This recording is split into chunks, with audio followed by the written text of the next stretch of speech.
The grocery store was almost empty that evening.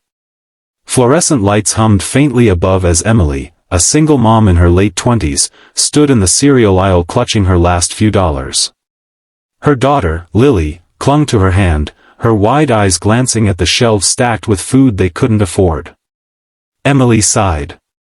The paycheck from her part-time job had gone to rent and bills.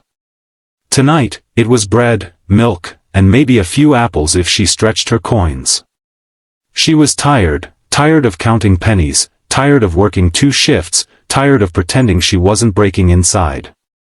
But she never let Lily see it. As they walked toward the checkout, Emily noticed a man in an expensive suit browsing the shelves. He looked out of place, as if the store was the last place he should be. Suddenly, his hand clutched his chest. His face went pale, and before Emily could process it, he collapsed to the ground. "Mommy!"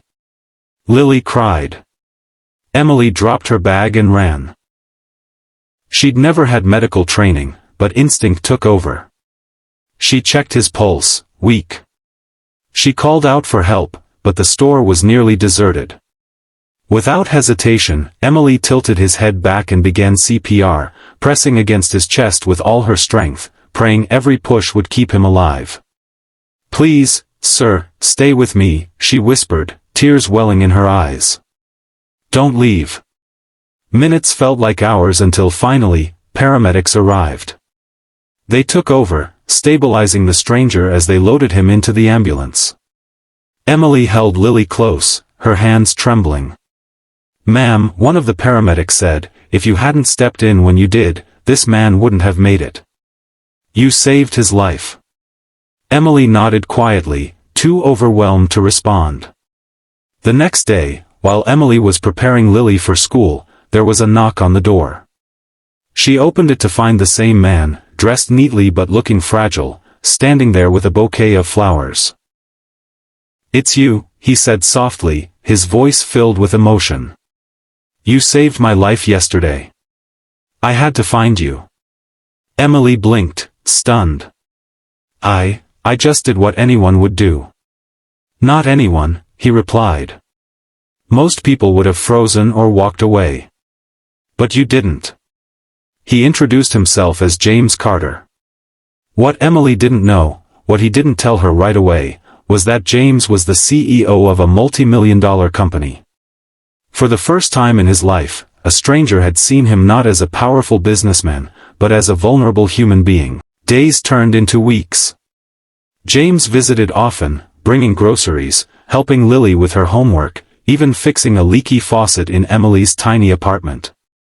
Emily, cautious at first, couldn't ignore the kindness he showed. But she also couldn't understand why a man like him would care about someone like her.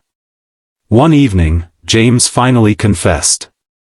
"I have to tell you something," he began, his voice unsteady. "I'm not just an ordinary man. I'm the CEO of Carter Enterprises." Emily froze. She'd seen his company's name on billboards across the city. You're a billionaire?" James nodded. "But when I collapsed that night, none of that mattered. I wasn't a CEO, I wasn't powerful. I was just a man on the floor, dying. And you, someone who had nothing to gain, you saved me. That changed me, Emily. You changed me." Tears filled her eyes. She didn't know whether to laugh, cry, or run.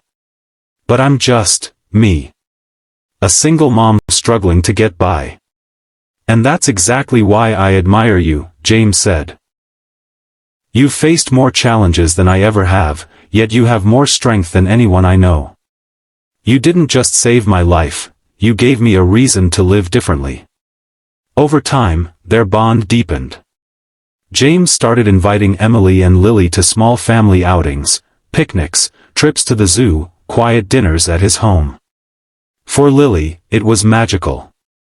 For Emily, it was terrifying and beautiful all at once. She worried people would say she was after his money. She worried their worlds were too far apart. But every time James looked at her, she didn't see a CEO.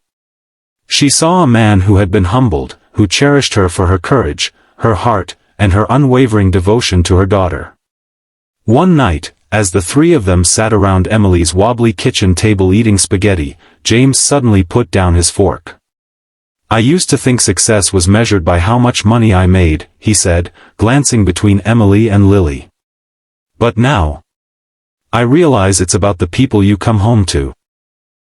Emily, you saved my life once, but every day since then, you've given me reasons to live better. And Lily, you've shown me joy I never knew I needed." He reached across the table, taking Emily's hand. "I don't just want to thank you anymore. I want to build a life with you." Emily's breath caught. She thought of the nights she cried alone, the times she skipped meals so Lily could eat, the dreams she buried long ago. And now, here was this man, this stranger she had saved, offering her something she never expected: love, partnership, and a future. Months later, Emily stood in a small chapel, Lily tossing flower petals down the aisle. James waited at the altar, his eyes filled with tears.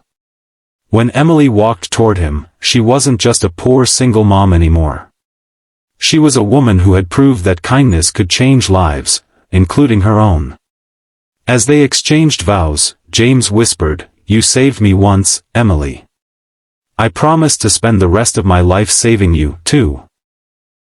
And in that moment, surrounded by love, Emily finally believed something she had always struggled to accept: sometimes life's greatest miracles happen when you least expect them.